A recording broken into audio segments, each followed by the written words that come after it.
Bueno, gracias por venir a esta charla. Voy a intentar compartir mi experiencia creando sistemas modulares utilizando arquitecturas event-driven. Y bueno, la idea de la charla es principalmente hablar de cómo crear arquitecturas event-driven sin la complejidad de distribuirlas tempranamente. No voy a hablar de joins ni de base de datos. Si alguno venía engañado por eso, pues siento el clickbait. Y en realidad voy a hablar de arquitecturas event-driven. Y lo que a mí me gusta de las arquitecturas event-driven es que nos permiten crear sistemas modulares componibles.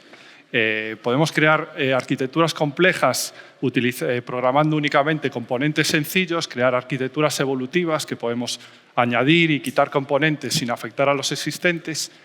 Y a mí me recuerda mucho lo que consiguió Spring Framework en el mundo de Java hace 20 años con la inyección de dependencias, que dejamos de utilizar service locators y clases de utilidad estáticas y singletons para ensamblar nuestro backend y empezamos simplemente a crear setters en nuestros componentes para recibir los colaboradores, las clases colaboradoras que necesitamos para implementar la funcionalidad que nos interesa.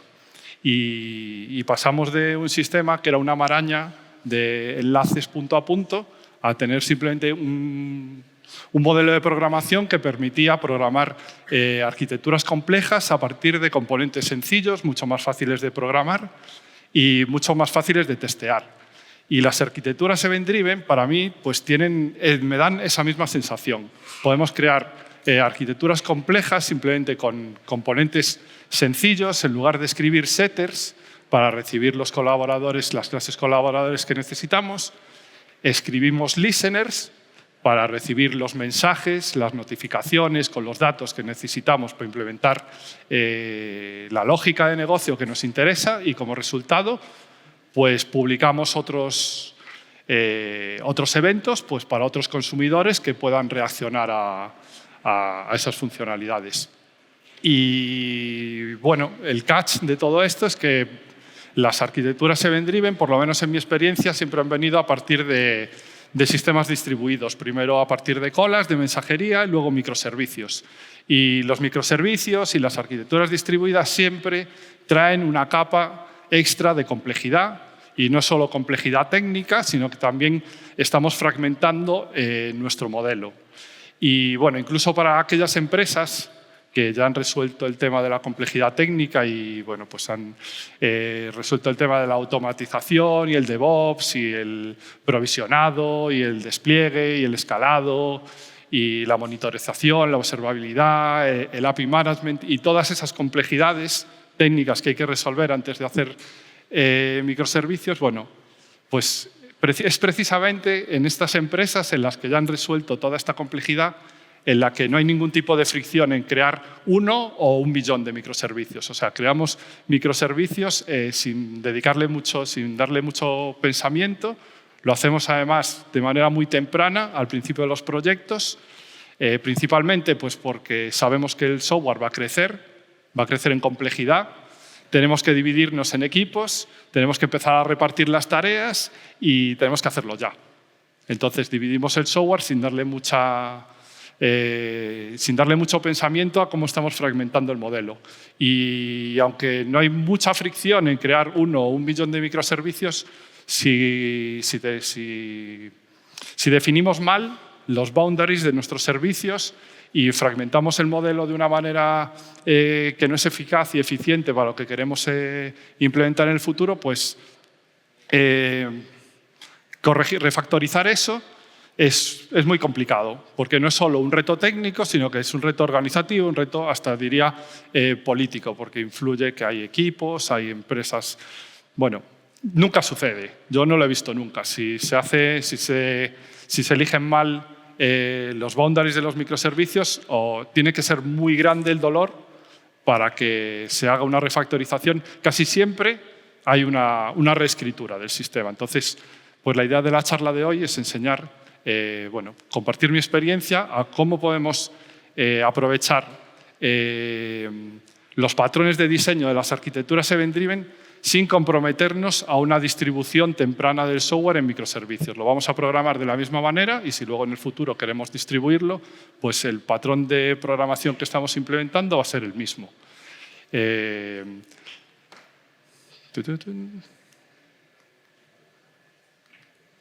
No sé si funciona. Bueno, pues yo me llamo Iván García, soy ingeniero de software en Icertis, que es una empresa de consultoría española internacional, y también colaboro en varios proyectos open source.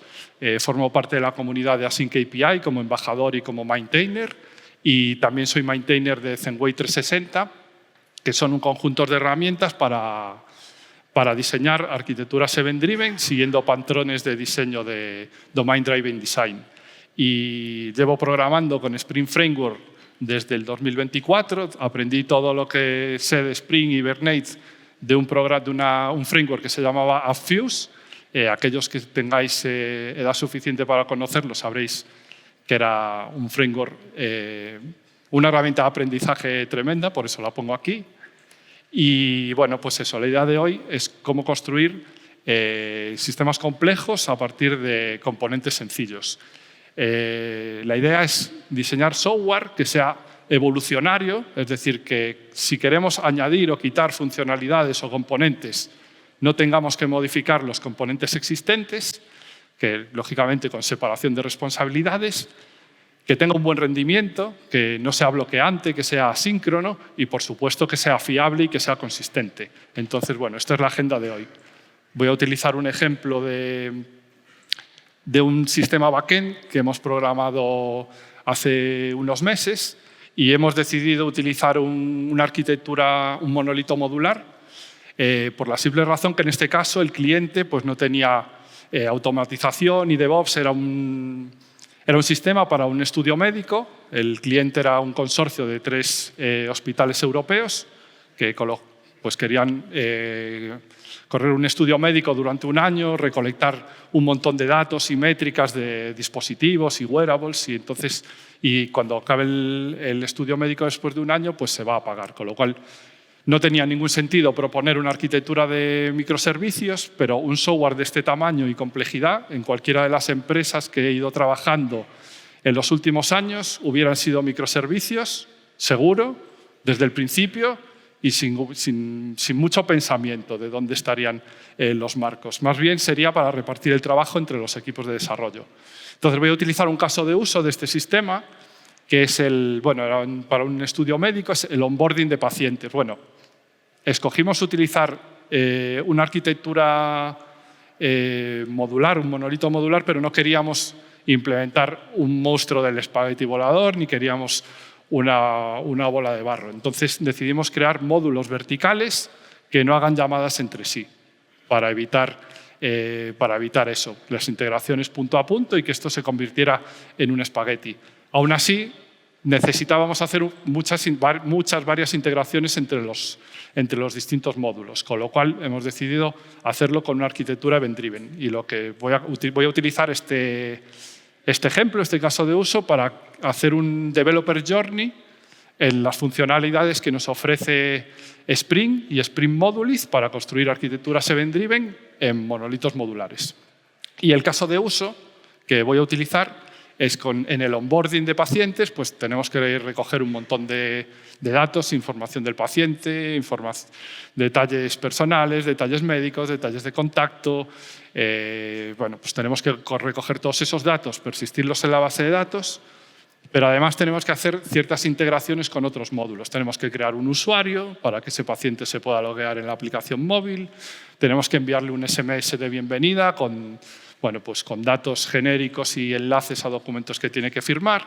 Y tenemos que asignarle la encuesta de onboarding.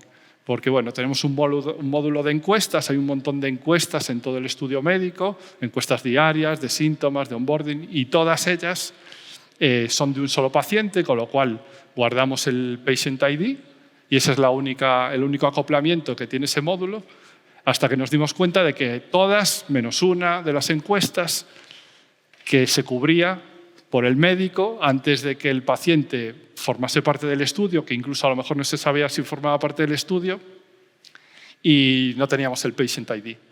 Y si desarrollarlo en un monolito modular es algo que lo hace un desarrollador en media hora y lo testea en otra media, si esto fueran microservicios, esto envolvería sincronizar a dos equipos que tienen dos backlogs diferentes, con sprints diferentes, tienes que crear un API o provisionar un tópico, sincronizarlos. Cuando consigas sincronizarlos, probablemente dentro de 1 o 2 sprints, aún tienes que implementar la funcionalidad que probablemente te lleve más de media hora en cada uno de los extremos. Y luego ponte a probar la integración. Entonces, pues es el tipo de funcionalidades que cuando te las encuentras, si ya has hecho la decisión de distribuirlo en microservicios, pues te encuentras esa dificultad. Entonces, bueno, vamos a bajar al código.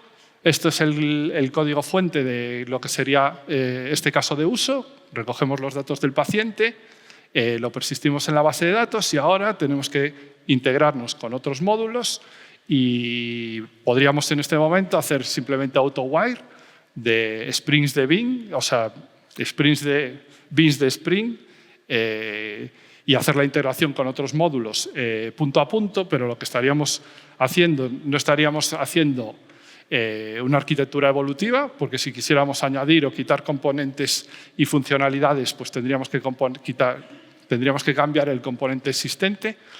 No hay separación de responsabilidades porque este módulo sabe demasiadas cosas. Bueno, es fiable y consistente porque corre todo secuencialmente en una misma transacción. Bueno, quitando el envío de SMS, va todo en una misma transacción, pero no tiene demasiado buen rendimiento porque todo, o sea, esta API, o sea, este servicio, tiene que esperar por demasiados otros procesos a terminar antes de hacer commit de la base de datos y antes de responder en el API. Entonces vamos a ver cómo podemos utilizar las arquitecturas event-driven para resolver estos puntos. Lo primero que vamos a hacer es crear un evento de dominio, que en Spring un evento de dominio puede ser cualquier clase válida. En este caso utilizamos un Java Record con los datos del paciente, enviamos todos los datos del paciente, pero se podría elegir enviar solo información relevante y una vez que tenemos el evento de dominio podemos utilizar el Application Event Publisher, que es una clase de Spring Framework, para publicar el evento. Y para el resto de las integraciones podríamos... Vale, entonces nuestro código original quedaría simplificado de esta manera. Simplemente guardamos en base de datos y luego publicamos el evento. Y para cada una del resto de integraciones podemos crear cualquier número de listeners que necesitemos. En cualquier componente de Spring podemos crear un método anotado con event listener que reciba como parámetro el evento de dominio y podemos implementar ahí la lógica de negocio que queramos e incluso podemos publicar otros eventos para que reaccionen otros módulos y otros listeners. Entonces, con esto hemos conseguido que una separación de responsabilidades más claras y un diseño un mejor diseño. Y con esta configuración, Spring Framework, en el momento en que lanzamos los eventos, va a ejecutar todos los listeners de manera síncrona en el mismo thread bloqueante, por lo tanto participan en la misma transacción y al ser bloqueante, este método va a estar esperando a que todos los listeners terminen y si alguno de los listeners lanza una excepción, pues esa excepción se va a propagar a esta clase, la va a lanzar hacia arriba y la transacción va a hacer rollback. Con lo cual, con este diseño, pues tenemos un mejor diseño, es evolucionario porque podemos añadir y quitar componentes, sigue siendo consistente y fiable porque participa en la misma transacción que antes, pero el rendimiento no es bueno porque esto es síncrono, es bloqueante, y si añadimos y quitamos componentes, pues el rendimiento de la funcionalidad original pues se va a haber modificado un poco sin que lo sepamos. Entonces vamos a ver cómo podemos solucionar el tema del rendimiento utilizando event handlers asíncronos, simplemente anotándolo con la anotación async. Con esta configuración ahora Spring Framework, en el momento que publicamos el evento, va a llamar a nuestros listeners, pero lo va a hacer de manera asíncrona. en distintos threads, con lo cual este método no es bloqueante, va a retornar de forma inmediata, pero los listeners no participan en la misma transacción, en la transacción original, con lo cual pues hemos solucionado el tema del rendimiento, pero hemos introducido dos problemas de fiabilidad. Uno de ellos es que los listeners, al no participar en la misma transacción, si uno de ellos falla o el sistema se cae o lo que pase, pues el sistema va a quedar en un estado desconocido, inconsistente, no sabremos muy bien en qué estado quedó. Y el otro problema es que como los listeners se disparan en el momento de publicar el evento, que es antes de que la transacción original termine y haga commit o haga rollback, puede suceder que la transacción original haga rollback porque ha fallado cualquier cosa y en ese momento tenemos listeners que están creando usuarios, mandando SMS a pacientes que no existen y es otro problema distinto de consistencia, ¿no? Entonces vamos a ver cómo podemos solucionar estos dos problemas. Uno de ellos lo podemos solucionar con Transactional Event Listeners, simplemente cambiando la anotación de Event Listener por Transactional Event Listener en este momento. Spring Framework va a esperar a que la transacción padre haga commit para llamar a nuestros handlers. Y de esa manera, si la transacción original no hace commit y hace rollback, esos handlers no se van a disparar, con lo cual ese problema lo hemos solucionado. Pero el problema de que nuestros handlers no participan en la transacción original y aquí no estamos utilizando un event broker o una clase externa, o sea, esto corre todo en memoria, es bastante rápido, pero corre todo en memoria, con lo cual, si la máquina virtual se cae, nos va a dejar el sistema en un estado desconocido y probablemente inconsistente, ¿no?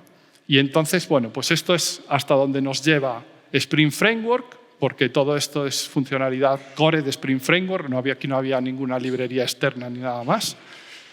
Pero para solucionar este problema de la transaccionalidad de los listeners que no participan en la transacción original, tenemos que introducir Spring Modules, que es un proyecto que, aparte de tener un montón de funcionalidad para crear proyectos modulares, que tiene documentación para tests para ver cómo se enlazan nuestros módulos, tiene una funcionalidad que se llama el Event Publication Registry, que consiste en que para cada Transactional Event Listener, para cada ejecución de un Transactional Event Listener, Spring Modules va a insertar en una tabla especial, que es el Event Publication Registry, los detalles del listener, los detalles del evento y además, según se van ejecutando, le va a poner un advice alrededor, de forma que según estos listeners van terminando, va a ir marcando en la tabla del Event Publication Registry que están completados, con lo cual,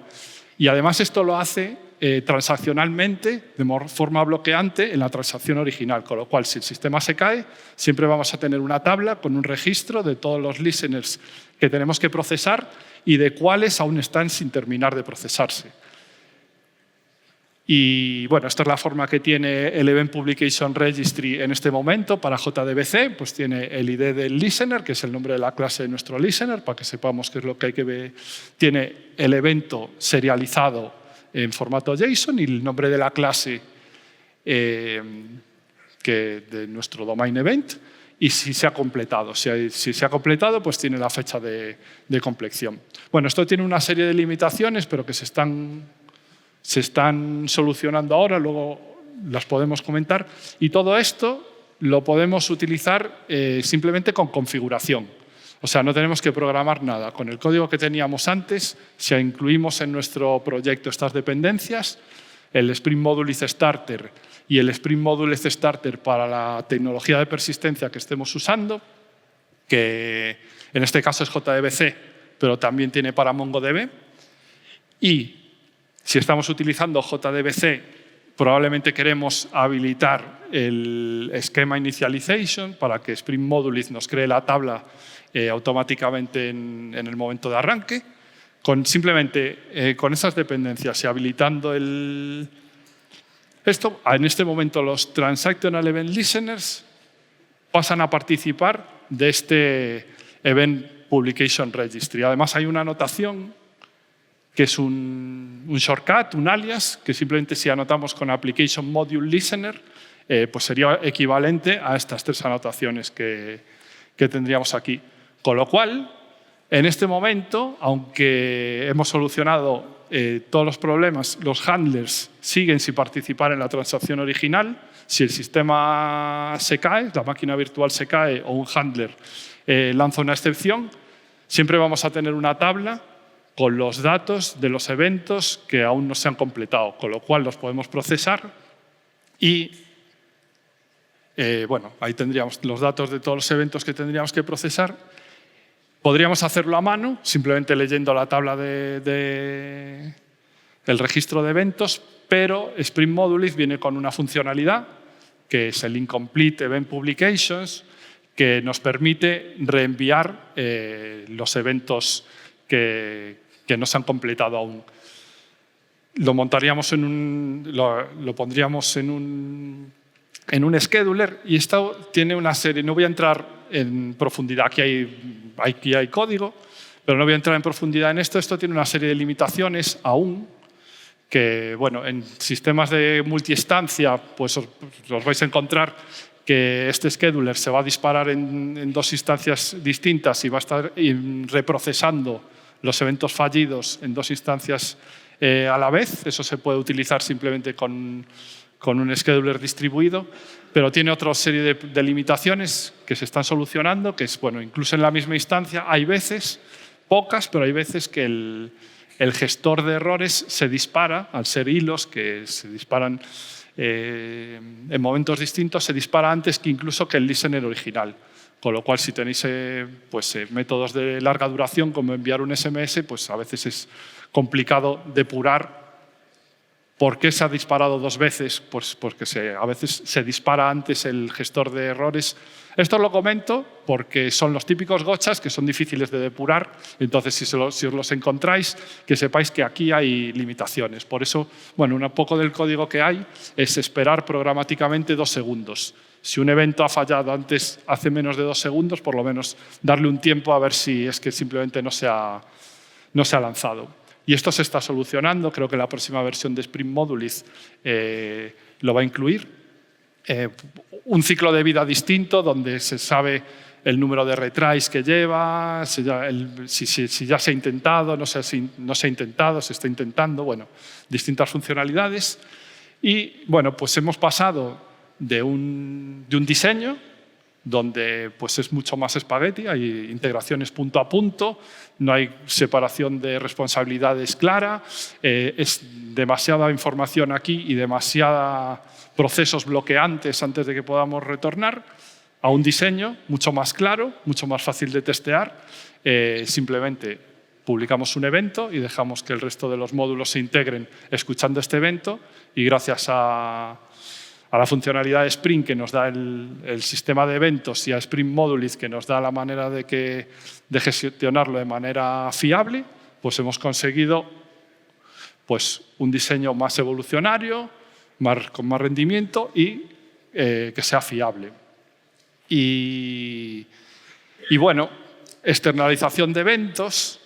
Tanto si una vez que tenemos nuestro monolito modular con arquitecturas event-driven, tanto si estamos pensando en distribuirlo en microservicios como si no, es muy probable que tengamos que comunicarnos con el ecosistema más amplio de nuestra organización, es decir, publicar y leer eventos, mensajes, es decir, publicarlos en un broker de mensajería. Y Spring Modulis viene con una funcionalidad que es muy útil y muy cómoda de usar, que es si anotamos nuestro evento de dominio con la anotación externalized, y esta sería el tópico donde se va a publicar, y lo otro, el routing key, o sea, la clave de enrutado del mensaje, eso es todo lo que se puede configurar. Y si le añadimos una librería de externalización, en este caso es la de Kafka, pero hay Spring Modulis viene con otras librerías, y simplemente con esto y habilitando la externalización de eventos en el Application YAML, automáticamente Spring Modulis estaría publicando el payload de nuestros eventos a un tópico de Kafka. Con lo cual, bueno, esto es muy cómodo y muy conveniente, y es muy fácil de usar y se puede empezar a usar de una manera muy rápida, pero tiene una serie de limitaciones pues, que son importantes. Por ejemplo, que no hay ningún tipo de fricción bueno, el evento es interno de la aplicación, está diseñado en código y no hay ningún tipo de fricción a que un desarrollador añada o modifique o lo refactorice a su conveniencia por su necesidad un evento que se está publicando en un broker de mensajería y que lo están leyendo terceros. Y normalmente, pues, o sea, los mensajes internos y los externos pues no son la misma cosa. O sea, un mensaje interno es local a tu aplicación y puedes hacer con él lo que quieras. Un mensaje externo tienes que tratarlo como una API pública.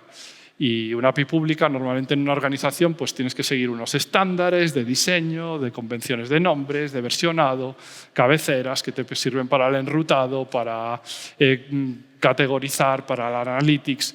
Y normalmente también tienes una documentación de API que para publicarla en un developer portal, para que no tenga que ir a mirar el código de tu aplicación. Entonces, os voy a compartir ahora cómo podemos utilizar la especificación de Async API para externalizar nuestros eventos de dominio con un esfuerzo de codificación muy pequeño, similar a la notación de Spring Modulis, quizá no tan pequeño, pero similar, y que nos permite, bueno, utilizando un generador de código API First para Async API.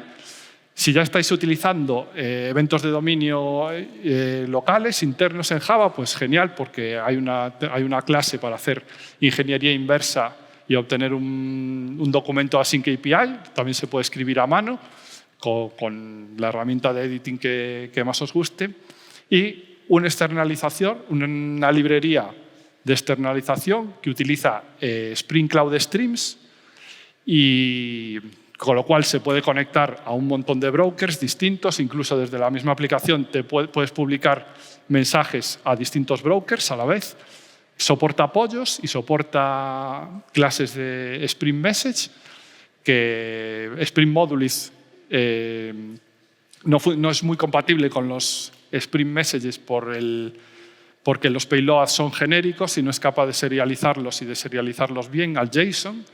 Y esta librería soporta apoyos y mensajes, soporta Abro y JSON en el payload y además soporta enviar cabeceras de una manera natural. Pues las cabeceras que utilicéis en vuestra organización o Cloud Events o lo que sea. Entonces, bueno, esto lo vamos a ver también en la demo, pero un par de slides para explicar la teoría de cómo funciona. Es todo muy sencillo. Si ya tenéis una clase estáis publicando eventos internamente, el Event Publisher sería esa clase, ahí tenemos nuestros eventos internos, estaríamos en Patient Created Event, estaría en esa clase.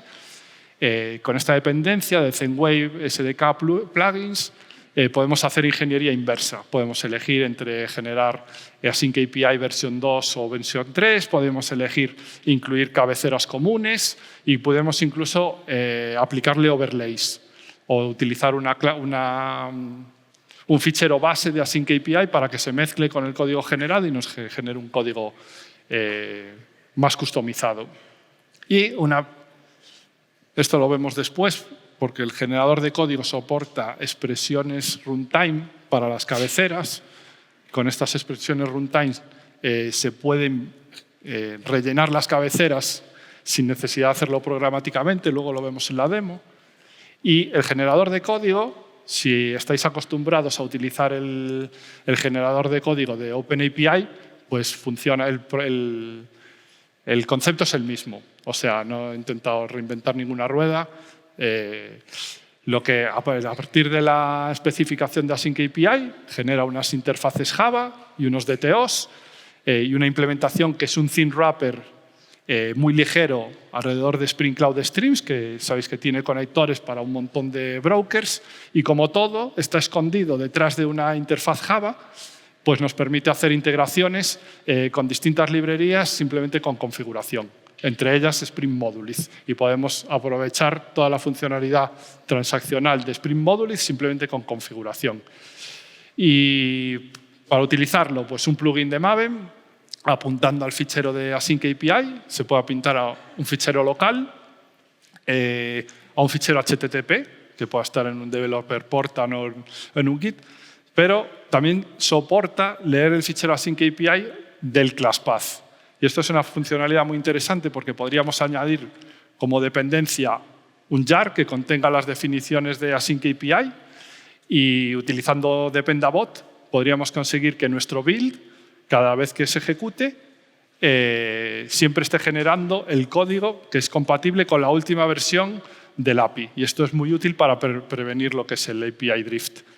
Y bueno, una vez que esta es la configuración básica, luego tenemos que crear una ejecución para cada uno para distintos aspectos. El JSON Schema to Pollo es para generar los DTOs.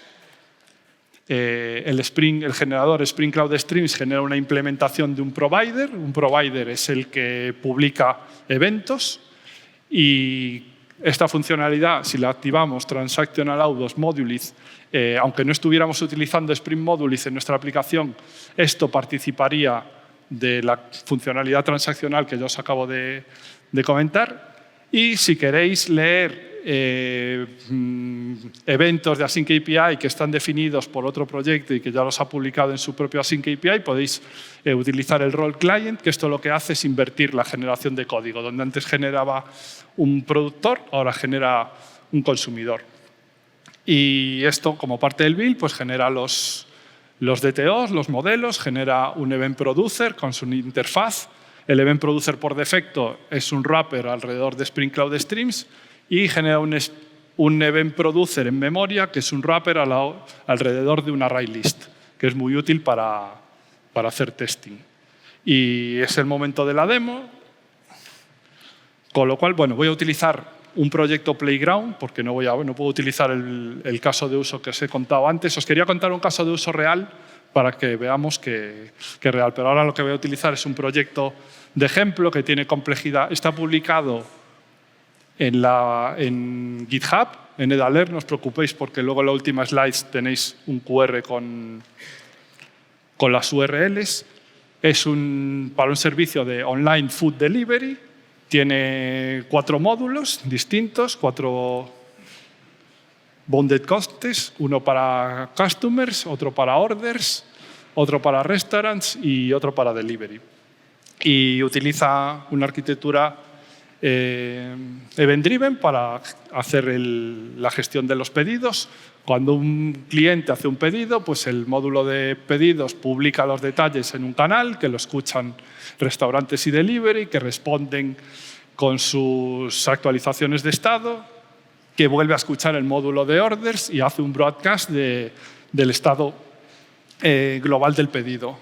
El happy path sería un poco pues cuando un pedido se recibe y cuando ambos, Kitchen y Delivery, han aceptado el pedido, pasa a estar confirmado, con lo cual Kitchen puede empezar en progreso.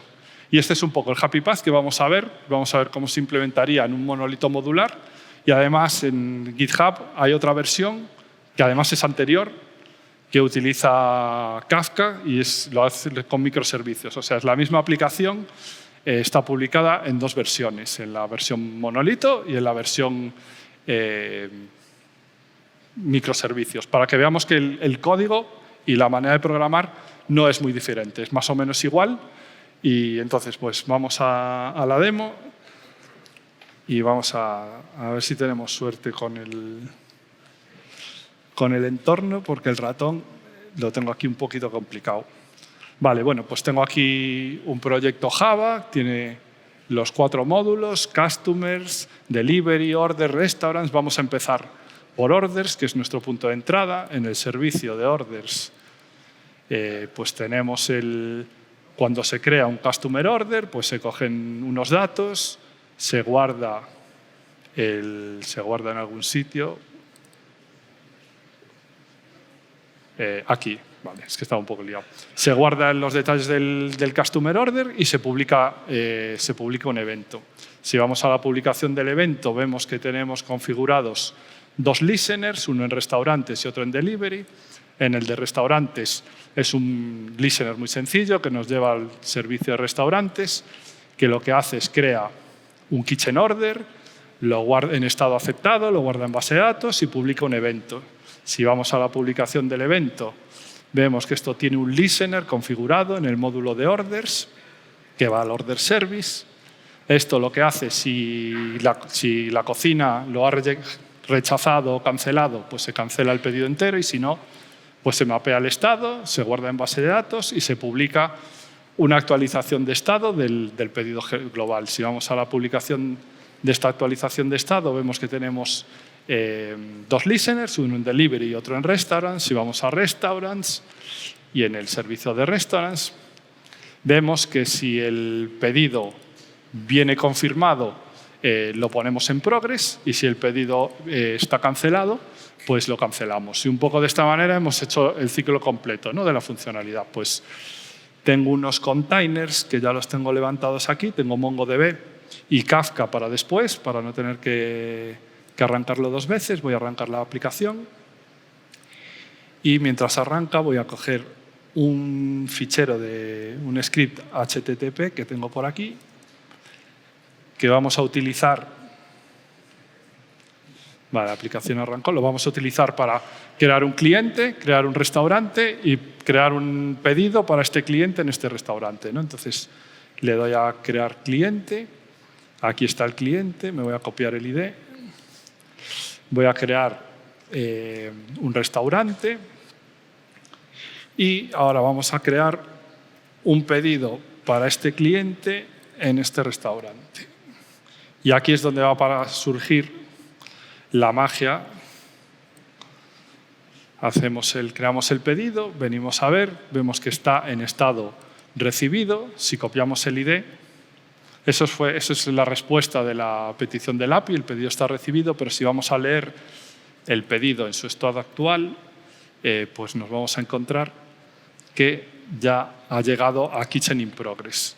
Y si venimos a la base de datos y tenemos aquí el Event Publication Registry, pues podemos ver que tenemos publicados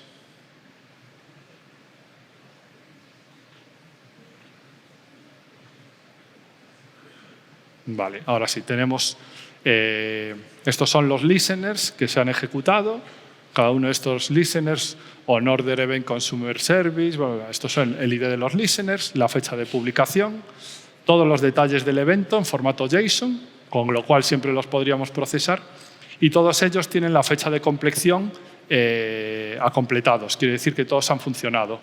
Y este proyecto tiene una peculiaridad, que es que al ejecutarse en local se ejecuta muy rápido y hay una condición de carrera entre el módulo de restaurantes y el módulo de delivery, que los dos intentan actualizar el estado del pedido a la vez, y MongoDB lanza una excepción de escritura concurrente.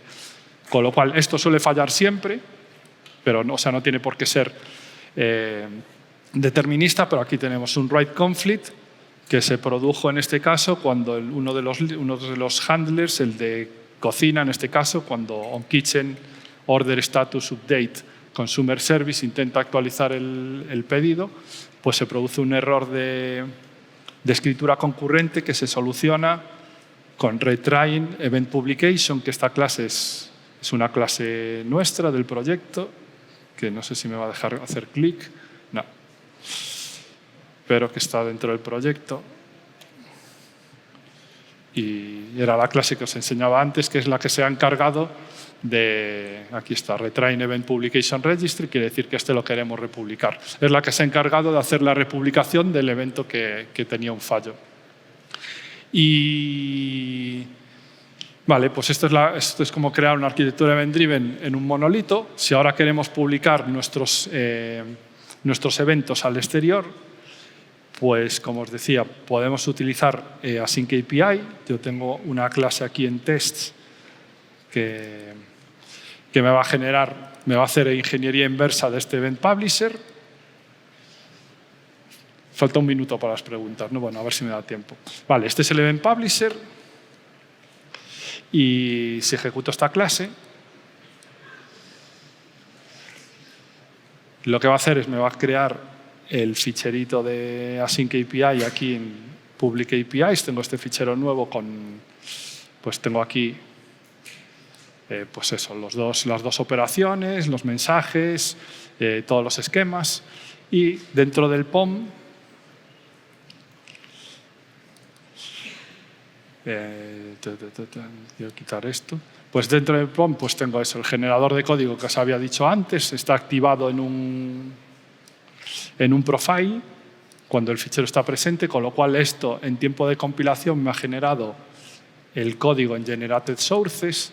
Aquí podemos ver pues, los DTOs y el producer y su interfaz. Si quisiéramos utilizar esto, pues tendríamos varias opciones. Una sería coger simplemente esta interfaz, la podríamos venir y la podríamos hacer auto-wire aquí en el código, pero creo que hay una manera, y publicarlos de manera programática 2 veces, internamente y externamente. Pero creo que hay una manera mucho más elegante de hacerlo y no me va a dar tiempo a ejecutarla porque así podemos dar paso a preguntas, pero que consiste en crear otro listener al evento interno y ¿cómo se hacía esto? Antes comentar. Otro listener que lo que hace es escucha el evento interno, lo convierte al evento externo y utiliza el event producer para publicarlo en Kafka. Entonces le voy a ir dando a reiniciar y ya, si queréis, pasamos a las preguntas y mientras vamos haciendo las preguntas, a lo mejor nos da tiempo a hacer una ejecución y vemos cómo el mensaje llega realmente a Kafka. Muchas gracias, Iván. Muy interesante. Dos preguntas tenemos aquí en el chat. Olvidé al principio decir que utilicéis la aplicación para poner, tanto en el chat como en las preguntas, las dudas que tengáis. Por orden. Una vez que Spring Modulith detecta un fallo en un evento y no puede terminarlo, ¿cuándo hace el rollback? ¿Incluye eventos anteriores? Cuando Spring Modulith detecta el fallo y hace el... Bueno, en realidad Spring Modulith no detecta el fallo y hace el rollback en ningún momento. O sea, Spring Modulith lo que hace es nos ayuda a que nuestros listeners no se ejecuten en el aire, en memoria. Lo que hacen nuestros listeners se ejecutan, antes de ejecutarse se guardan transaccionalmente en una tabla donde tenemos todos los detalles para que los podamos reprocesar. Pero no hace el rollback de... Otra pregunta. ¿Spring Modulith tiene gestión de la tabla que ha autogenerado o solo insertará y el mantenimiento de la tabla de eventos dependerá de nosotros? Eliminar eventos pasados. Pues tiene varios modos de funcionamiento. Tiene uno que marca el evento como completado, pues en la columna tiene otro que borra esa fila, con lo cual no tenemos que hacer mantenimiento de que crezca, y tiene otro que lo archiva, es decir, lo borra de esa tabla y lo guarda en otra tabla. Entonces, todo eso se puede hacer por configuración, eso no tenemos que gestionarlo nosotros. ¿Cada cuánto se hace un retry? Cada cuanto tú le pongas el scheduler. Lo puedes hacer el scheduler cada segundo, cada 5 segundos, cada lo que quieras. Es un scheduler que tú programas y llamas a la clase de Spring Modulith para ver qué eventos han fallado. Los lees y tú decides si lo quieres republicar o no. ¿Alguna métrica aplicable pre- y post-aplicación al repo para cuantificar la mejoría? ¿Para qué? Para cuantificar la mejoría. Para cuantificar la mejoría del diseño. Yo no sé, no sabría qué métrica decir. O sea, para mí la principal mejora es una mejora en el diseño, de que hacemos las aplicaciones con componentes pequeñitos, sencillos, que funcionan de manera independiente. En lugar de tener integraciones punto a punto, que son muy difíciles de testear y de levantar todo en conjunto para testearlas. Entonces, es un poco... Una extensión de la pregunta del retry, ¿dónde está configurado el scheduler? El scheduler está configurado en la clase que teníamos aquí, que era es cualquier servicio de Spring Boot en el que utilizamos esta clase que es de Spring Modulith y lo utilizamos dentro de un scheduler. Y el scheduler pues, lo ponemos en cualquier servicio, como cualquier otro scheduler. O sea, podemos utilizar un scheduler distribuido. Si estamos utilizando con servicios con varias instancias. Y una última muy rápida, tenéis, que creo que lo has contestado al principio, ¿tenéis alguna aplicación con Moduliz en producción? Tenemos en producción la Clinical Tool. La Clinical Tool está en producción y utiliza Spring Moduliz.